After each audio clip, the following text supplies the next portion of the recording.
ଗତକାଲି ସନ୍ଧ୍ୟାବେଳେ ଆମେ ପୁଣି ବେତଡ଼ା ଗୋରୁହାଟ ପଡ଼ିଆରେ ଥିବା ମୀନା ବଜାରକୁ ବାହାରି ଯାଇଥିଲୁ। 10 ତାରିଖ ଯାଏ ତ ଲାଷ୍ଟ ଡେଟ୍ ଥିଲା, ତେଣୁ ଆମେ ଭାବିଲୁ ଲାଷ୍ଟ ଟାଇମ୍ରେ ଆମେ ବି ଟିକେ ବୁଲି ଆସୁ। ପୁଅ ସେଦିନ ମୋ ସହିତ ଆସିଥିଲା, ଏରୋପ୍ଲେନ୍ ଦେଖିକି ଯାଇଥିଲା, ଜିଦି କରୁଥିଲା ନେବା ପାଇଁ, ହେଲେ ମୁଁ ତାକୁ ମନା କରିଥିଲି। ଆଜି ତା ବାପାଙ୍କୁ କହି ପୁଣି ଆସିଲା, ମୋତେ ବି ବାଧ୍ୟ ନେଇ ଆସିବାକୁ। 2 ଜଣଙ୍କୁ ଆଜି ସାଙ୍ଗରେ ଧରି ଆସିଥିଲି। ସେ ଦେଖିଥିବା ଦୋକାନକୁ ମୋତେ ନେଇଗଲା। ସେଠି ଯାଇ ମାଉସୀଙ୍କଠୁ ଏରୋପ୍ଲେନ୍ ଦେଖିଲୁ।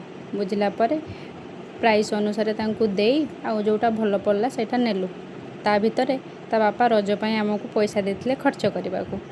ମୁଁ ଭାବିଲି ମୁଁ ଆଉ କ'ଣ ନେବି, ଯେହେତୁ ନାରୀ ମୋ ଶୃଙ୍ଗାର ରସ କିଛି ନେଇଯାଏ।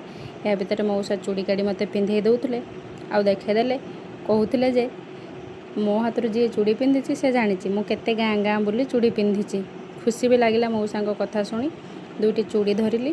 ତାପରେ ପୁଅ ତା ଏରୋପ୍ଲେନ୍ ଧରି ବାହାରିଲା। ସାନ ପୁଅକୁ ତ ଖେଳ ପଡ଼ିଆ ମିଳି ଯାଇଥାଏ, ବହୁତ ଖୁସିରେ ସେ ଖେଳୁଥାଏ। ଏହାପରେ ଭାବିଲି ଟିକେ ଘରକରଣା ଜିନିଷ ବି ନେଇଯାଏ। ସେଠୁ ବଛାବଛି କରି କିଛି ଜିନିଷ ଧରିଲି ଆଉ ମଉସାଙ୍କୁ ଦେଲି ପ୍ୟାକ୍ କରିବାକୁ। ଏହା ଭିତରେ ମଉସା ବି ଆମ ସହିତ ମଜାମସ୍ତି କରୁଥାନ୍ତି। ପ୍ୟାକ୍ କଲା ପରେ ମଉସାଙ୍କୁ ପଇସା ଦେଇ ଆମେ ବାହାରିଲୁ ଘରକୁ। ସେତେବେଳକୁ ପାଗର ପରିବର୍ତ୍ତନ ମଧ୍ୟ ହେଉଥାଏ, ସନ୍ଧ୍ୟା ହେଇ ଆସୁଥାଏ। ଆଉ ଆପଣମାନେ ଏଠି ଆସିଲେଣି କି ନାହିଁ ନିହାତି କହିବେ। ଆଜି ବୋଧେ ଆଉ ଥିବ କି ନଥିବ ମୁଁ ତ ଜାଣେ ନାହିଁ। ତାପରେ ସାନ ପୁଅ ଧରିକି ମୋ ହାତ ଚାଲିଥାଏ, ବଡ଼ ପୁଅ ଜିନିଷ ଧରି ଚାଲିଥାଏ। ଗାଡ଼ି ଡିକିରେ ଜିନିଷ ସବୁ ଭରି ଦେଇ ଆମେ ବାହାରି ଆସିଲୁ ଘରକୁ। ରହୁଛି। ଜୟ ଜଗନ୍ନାଥ।